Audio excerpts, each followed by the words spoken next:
চলে এসেছিলাম গ্রাম বাংলার চড়ক দেখতে, আর এখানে ঘটে গেছিল বেশ কিছু ঐশ্বরিক ঘটনা। তো ঢাকের তালে তালে এখানে কিন্তু সন্ন্যাসীরা নাচ করছে, আর এই হচ্ছে মন্দিরের দেবতা। তো সন্ন্যাসীরা কিন্তু এই যে দেখো ঢাকের তালে তালে নাচ করছিল, দেখতে কিন্তু দারুণ লাগছিল। আর এরপরে দেখো ওই যে ফুল পড়ার একটা রীতি আছে, তো এই যে একটা পাপড়ি রয়েছে মহাদেবের মাথায়, এটাই পড়ার কথা, তো পড়ে গেছে। এরপরে দেখো ব্রাহ্মণ ঘণ্টা বাজানো শুরু করেছে, সেই সময় হঠাৎ করে একটা বড় ঘণ্টা হয়েছে ব্রাহ্মণের মাথায় ছিঁড়ে পড়ে। তার ঠিক এর পরক্ষণেই একজন ভরে পড়ে, এবং ভরে পড়ার পরেই তিনি বলে যে কেন ঘণ্টাটা ছিঁড়ে পড়েছে, এবং সন্ন্যাসীদের তিনি আবার স্নান করে আসতে বলে, এবং যারা ভাত খেয়ে এসছে তাদের মন্দির থেকে সরে যেতে বলে। এই ধরনের ঘটনা কিন্তু আমি প্রথমবার দেখলাম।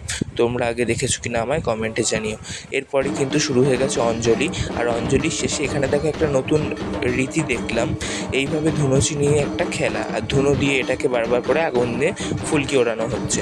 আমার তো এই রীতিটা দারুণ লাগলো। আর এই সন্ন্যাসীরা কিন্তু প্রচুর জন ছিল, প্রায় 21 জন মতো।